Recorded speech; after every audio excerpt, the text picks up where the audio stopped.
Assalamualaikum warahmatullahi wabarakatuh. Waalaikumsalam warahmatullahi wabarakatuh.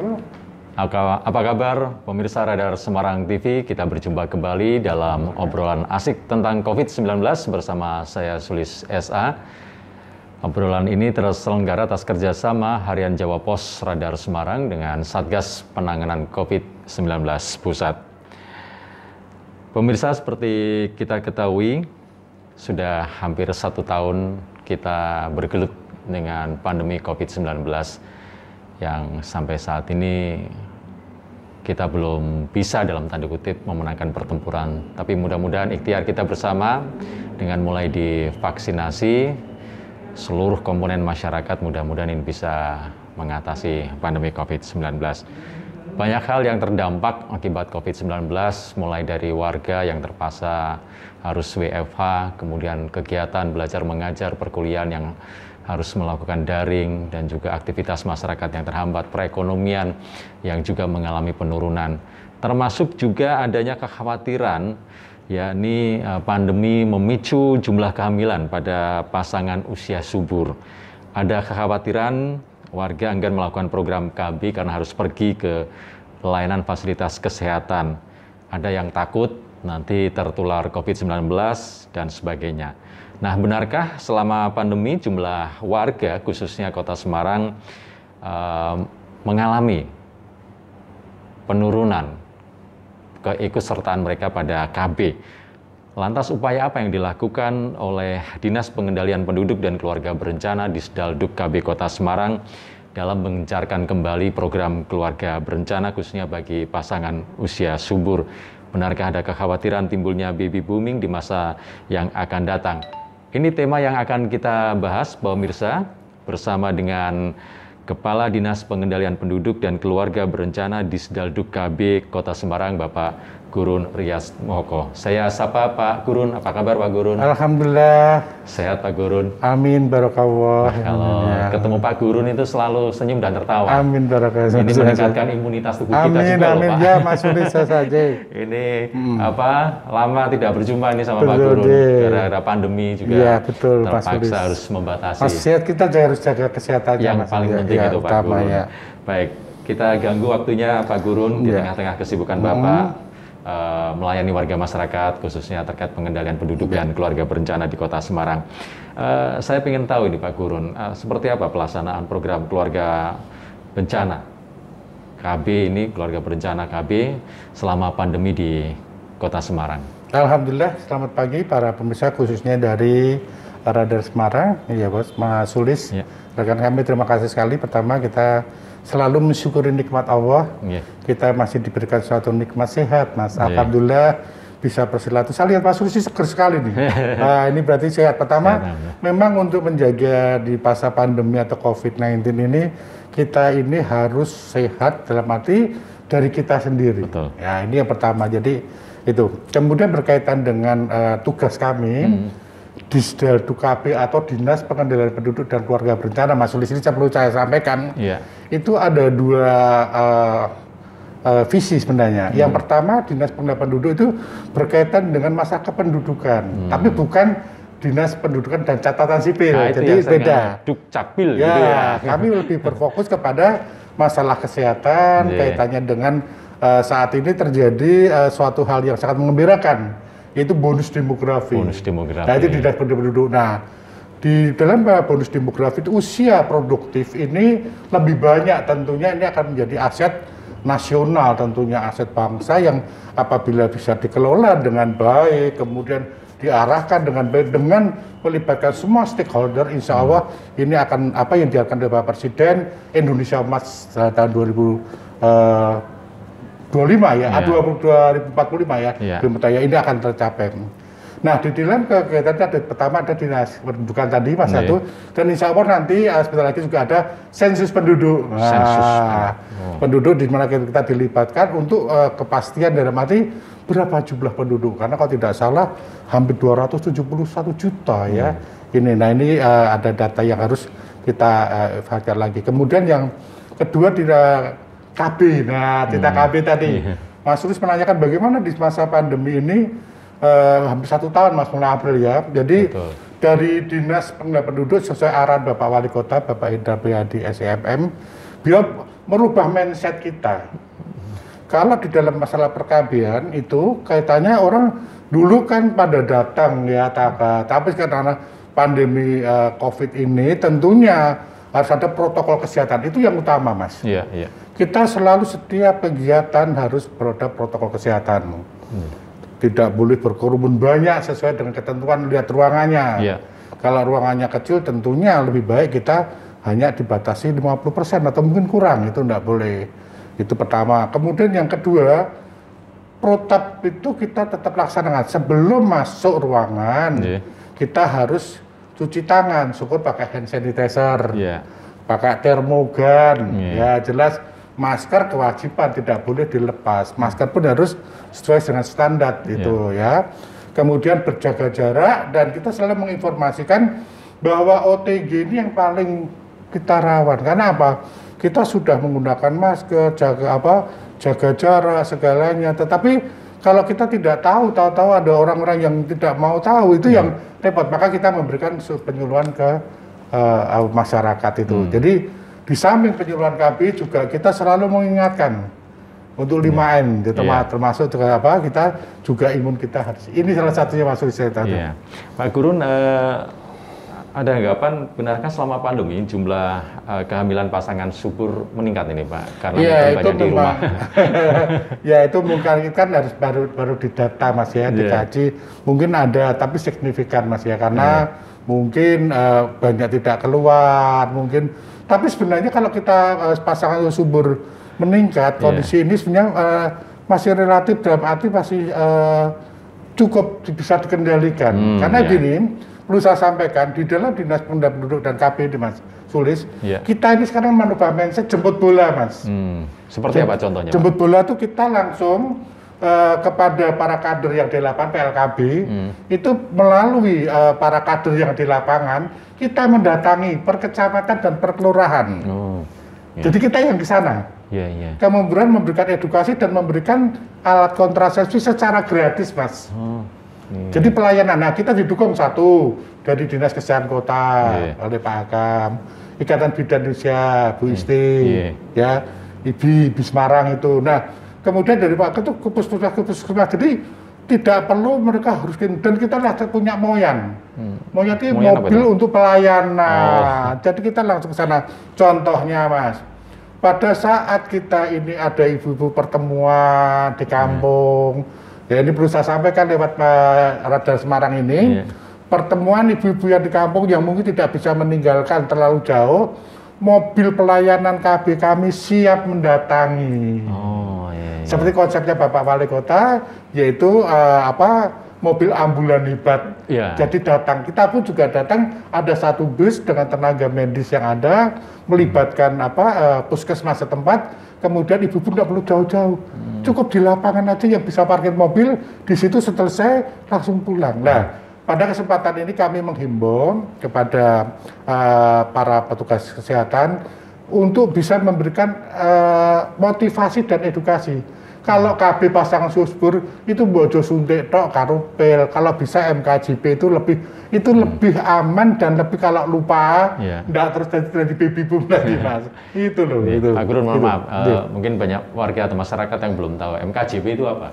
Metode kontrasepsi jangka panjang itu lebih bagus daripada kasih ini. Nah kalau lupa nanti, ya lupa minumnya jadi nanti lah. Kalau sudah kontrasepsi jangka panjang itu kan dia akan secara safety kesehatan, kontrolnya, dan kita akan memberikan pelayanan sebaik mungkin dan sesehat mungkin Mas.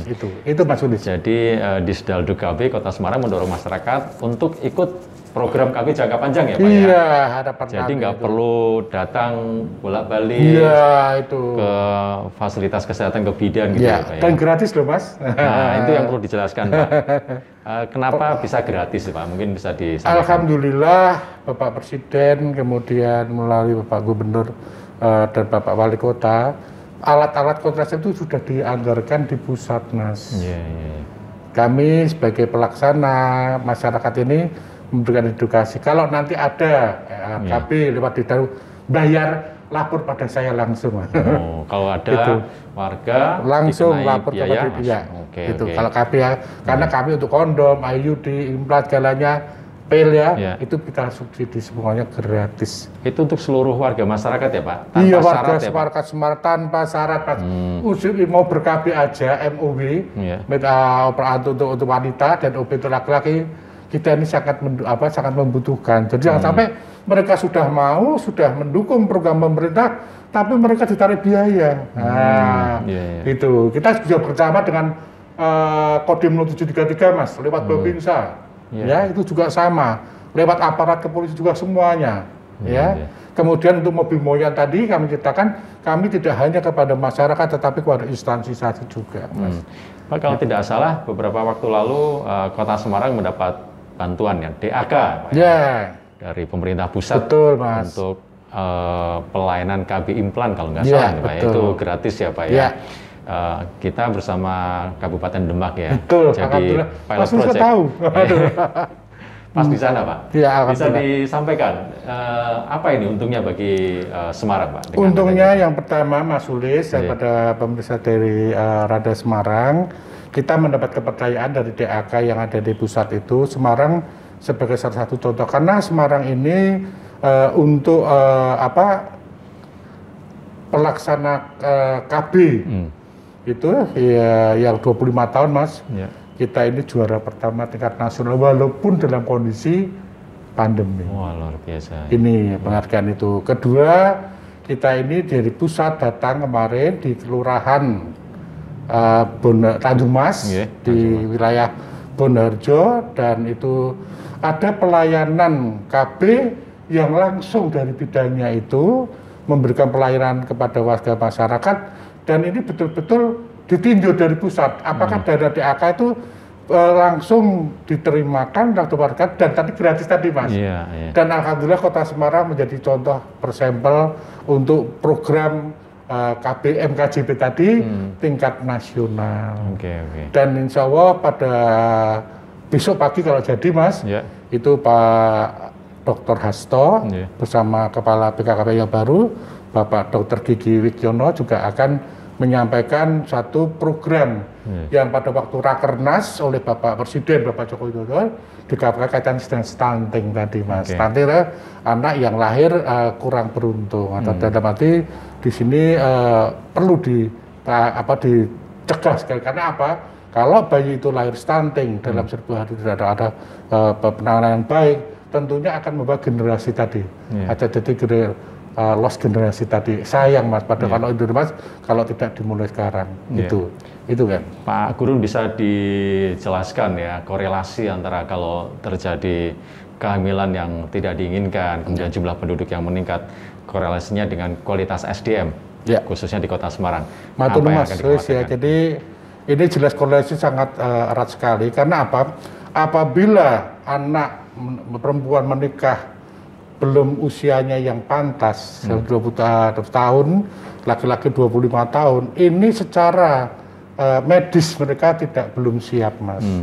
Tentunya ini akan berdampak kepada janin. Satu.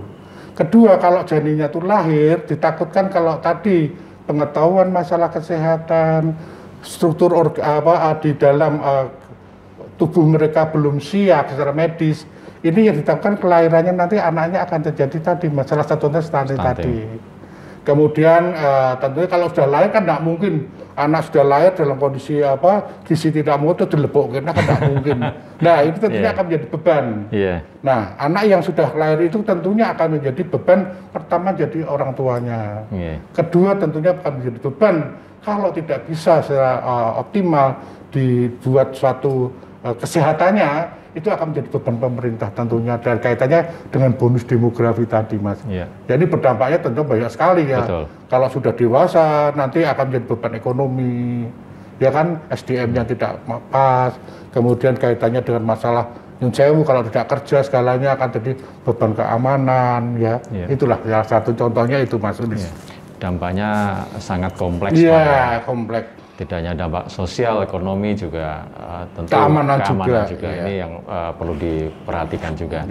Karena itulah di Sdaldo KB sangat berperan penting dalam mengatasi hal ini. Alhamdulillah, insya Allah dukungan masyarakat. DAK dari pemerintah pusat kemarin jadi tambahan amunisi ya Pak? Iya, karena melihat, jadi begini Mas, itu DAK itu apabila di perencanaan itu bisa dilaksanakan sesuai dengan anggaran yang diajukan, dan pada waktu kita evaluasi laporan itu bisa mencapai di atas 92% tentunya di antara perencanaan, pelaksanaan, pelaporan itu sinkron. Tentunya ini bagus ini dan dapat targetnya bisa tercapai, alhamdulillah, maka ada penambahan. Kalau mungkin target kemarin tidak di atas 90%, tentunya tidak akan mendapat penambahan alokasi DAK tadi. Kalau boleh tahu dapat tambahan amunisi berapa Pak dari DAK pusat ini? Iya, sekitar hampir 2-3 M kalau nggak salah ditambahi, alhamdulillah dari total yang ada, karena ya tentunya tadi evaluasi dari kinerja dari dinas, dan ini saya terima kasih kepada semua rekan-rekan yang ada di dinas KB dan tentunya masyarakat. Ya karena apa? Jangan sampai alokasi anggaran yang diturunkan dari pusat itu kemudian diturunkan dalam bentuk alat kontrasepsi tadi, masyarakat tidak menggunakan. Nah, tapi ini apa yang menggunakan? Dan ini saat ini pada pandemi Mas Sulis, ini hampir di setiap 16 kecamatan, 170 kita mengadakan pembinaan penyuluhan dengan protokol kesehatan. Jadi pelaksanaan COVID tetap jalan Mas. Apalagi ada TMMD, itu adalah jadi itulah yang membuat alat-alat kontrasepsi bisa tersalur, bisa masyarakat menggunakan. Jadi pas Desember nanti evaluasi, insya Allah terencana itu bisa. Dan ini semua petunjuk dari Pak Wali Kota. Kenapa saya kata Pak Wali Kota selalu mengevaluasi tiap bulan. Gimana kinerjanya OPD. Saya terima kasih pada Pak Wali yang memberikan support dukungan begitu besar terhadap Dinas Penduduk dan KB Kota Semarang. Untuk kendaraan operasional Moyan itu ada berapa unit ini Pak? Kita ini ada 1 Moyan, memang satu alhamdulillah. Mobil penerangan ada ditandukkan dengan mobil-mobil pendukungnya Mas. Karena Moyan itu berupa bis. Di situ orang langsung mau vasektomi atau mau IVA-tes, itu enggak perlu jauh-jauh, cukup ke situ. Jadi kayak kamar operasi yang berjalan Mas, itulah. Itu cukup memadai Pak ini Pak. Alhamdulillah sudah cukup, dan kita bisa bekerja didukung oleh dinas OPD yang lain, bisa bekerja sama di dalam, contohnya pada waktu terjadi pandemi ini dari Pak Camat ke dinas pasar, DKK kami turun ke pasar-pasar memberikan edukasi kaitannya dengan bahaya COVID-19. Kami edukasinya kaitannya dengan berkabinnya. Jadi ini semua bergandengan, bergerak bersama. Bergerak bersama, itu kuncinya bersama, Pak, ya. Bergerak bersama menuju Semarang Hebat dikomandoi oleh Bapak Wali Kota. Pak Gurun, selama pandemi ada info terkait dengan biaya operasional para bidan ini di fasilitas kesehatan bidan ini, mereka harus menambah anggaran ekstra. Harus beli hand sanitizer, masker untuk tidak hanya untuk tenaga kesehatan, bidan dan perawat, tapi juga untuk para pasien yang berkunjung. Ini ada perhatian khusus nggak Pak dari dinas terkait hal ini Pak? Tentunya kami akan membedakan antara tugas dan kewenangan Mas Sulis ya. Kalau di tugas kami memberikan bantuan protokol secara gratis tadi, kami jemput bola itu, kemudian bidan-bidan tentunya diberikan edukasi kaitannya, contohnya Mas, pelatihan bidan-bidan dalam CTU Mas, bagaimana dia itu kaitannya dengan masalah update data. Jadi dia itu dilatih, jangan sampai nanti orang itu kalau nggak dilatih atau ini kan lupa lagi. Dan ini CTU dari kita, gratis loh Mas, tidak berbayar. Pada para bidan sekota Semarang. Dan ini baru dilaksanakan kemarin saya buka, kemudian kegiatannya sedang berlangsung. Nah, penambahnya jelas tadi Mas, karena masker ya itu. Tapi kami dari pemerintah pun juga sudah memberi bantuan masker, kemudian hand sanitizer dari Pak Wali Kota kemarin, termasuk ada jamu segala pada waktu kemarin, ada obat-obatan itu, hand sanitizer, kemudian juga masker kita ada. Jadi banyak kami dibantu oleh pemerintah Kota Semarang untuk para kader kami yang ada di tugas lapangan. Kalau Ikatan Bidan tentunya ada wadah sendiri dalam hal pengelola administrasi keuangannya dan operasionalnya Mas. Baik, Pak Gurun, terakhir ini Pak Gurun, harapan Bapak selaku Kepala Dinas Pengendalian Penduduk dan Keluarga Berencana di Sdalduk KB Kota Semarang, khususnya kepada pasangan usia subur dan para bidan ini sebagai pelaksana program KB, upaya untuk menekan laju pertumbuhan penduduk Kota Semarang agar tidak membengkak, Pak. Ini kan kaitannya banyak ya, kompleks kalau sampai tidak terkendali. Apa harapannya Bapak? Harapan yang pertama sudah kami sampaikan Mas Sulis. Untuk para pasangan usia subur tentu sebelum menikah, karena dari kemudian dari Departemen Agama segalanya, agar usianya sesuai dengan harapan dari aturan pemerintah. Kedua, dalam memberikan, kalau mereka sudah melahirkan putra, itu tolong ASI-nya jangan sampai putus, jangan dipedot dengan susu tambah, tapi harus menggunakan ASI dulu. Yang ketiga, kami harapkan dengan MKJP tadi, metode kontrasepsi jangka panjang, jangan para bidan, ini memohon kepada para bidan, para bidan yang praktis adalah disuntik saja atau dikasih pil. Takutnya kalau kelupaan ini Mas. Jadi kalau sudah mereka MKJP metode kontrasepsi jangka panjang ini, tentunya kita akan lebih shift dalam hal ini. Yang terakhir, tetap pelaksanaan kegiatan menggunakan protokol kesehatan, karena kita tidak tahu kapan kita harus bersahabat dengan COVID. Ya, karena apa? Kita tidak tahu kapan berakhirnya, tapi kalau kita bisa menjaga diri kita sendiri, imun kita kuat, kita selalu minta pada Allah keselamatan dan kesehatan, insya Allah semua akan berjalan untuk menuju Indonesia Emas dan Semarang hebat. Itu Mas Sulis. Baik, Pak Gurun, terima kasih waktunya untuk Jawa Pos Radar Semarang sudah berbincang bersama kita. Tetap semangat, Pak. Amin. Ini semangat. Salah satu dinas yang memegang kunci juga. Amin ya. Maju mundurnya kualitas SDM di Kota Semarang, Pak Gurun. Selalu sehat juga Pak Gurun. Amin. Jaga kesehatan. Terima kasih Mas Sulis. Salam hormat kami buat seluruh pimpinan redaksi Jawa Pos Radar Semarang. Sukses. Sukses, Pak. Radar Semarang. Terima kasih. Demikian, Assalamualaikum warahmatullahi wabarakatuh. Waalaikumsalam warahmatullahi wabarakatuh. Demikian pemirsa Radar Semarang TV. Bincang kita dalam obrolan asik tentang COVID-19 bersama dengan Kepala Dinas Pengendalian Penduduk dan Keluarga Berencana di Sdalduk KB Kota Semarang, Bapak Gurun Riyad Smoko. Semoga kita bisa mendapatkan inspirasi dalam perbincangan ini dan bisa membuat Kota Semarang semakin hebat. Sebelum saya akhiri perbincangan kita yang merupakan kerjasama Jawa Pos Radar Semarang dengan Satgas Penanganan COVID-19 Pusat, selalu saya ingatkan untuk ingat-ingat pesan Ibu 3M. Ya, memakai masker, kemudian jangan lupa hand sanitizer, mencuci tangan, dan juga jaga jarak, menjauhi kerumunan. Jangan malah berkerumun dengan orang yang banyak. Kita nggak tahu, ada orang di sekitar kita yang mungkin OTG, itu yang perlu kita waspadai karena kita belum tahu kapan pandemi ini akan berakhir. Saya Sulis SA undur diri, salam sehat, wassalamualaikum warahmatullahi wabarakatuh. Waalaikumsalam warahmatullahi wabarakatuh.